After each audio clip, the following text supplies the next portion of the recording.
Les États de l'AES, dont le Burkina Faso, le Niger et le Mali, ont annoncé avoir intercepté un avion militaire de type C-130 appartenant à l'armée de l'air nigériane. Déjà brièvement, c'est quoi un C-130? Les experts militaires affirment que cet avion est un avion opérationnel qui vient soit pour frapper, soit il a des renseignements.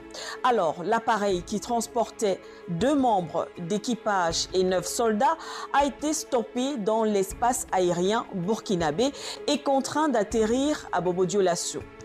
Pour l'AES, c'est une violation grave de son territoire aérien et une attaque directe contre la souveraineté de ces 3 États. Mais alors, que comptait faire cet avion militaire? Surtout dans un contexte où les relations entre l'AES et la CEDEAO, et particulièrement le Nigeria, sont déjà assez tendues. Pourquoi Abuja aurait-il pris un tel risque d'escalade? Plusieurs hypothèses circulent, les voici clairement. Première hypothèse.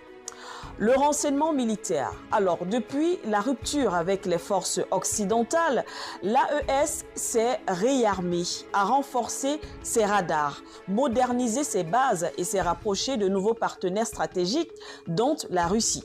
Le Nigeria et ses alliés occidentaux veulent peut-être savoir où sont les nouveaux systèmes anti-aériens. Comment est-ce que l'AES surveille son ciel? Quels mouvements de troupes sont en cours? Eh bien, ce vol pourrait donc être une mission d'espionnage pour évaluer la nouvelle défense sahélienne. Deuxième hypothèse, la lutte antiterroriste. Officiellement, le Nigeria pourrait parler d'une opération contre Boko Haram ou encore contre l'État islamique actif près de la frontière. Mais dans ce cas, pourquoi ne pas prévenir les autorités de l'AES? Pourquoi agir en secret alors que la situation politique est déjà très sensible? Cela laisse penser que ce n'est pas seulement contre le terrorisme, mais bien un geste politique et stratégique. Troisième hypothèse, un avertissement. Eh bien, en quittant la CEDEAO, l'AES a brisé un système politique ancien. Le Nigeria, puissance dominante de l'organisation, a peut-être peur que le modèle AES inspire d'autres pays.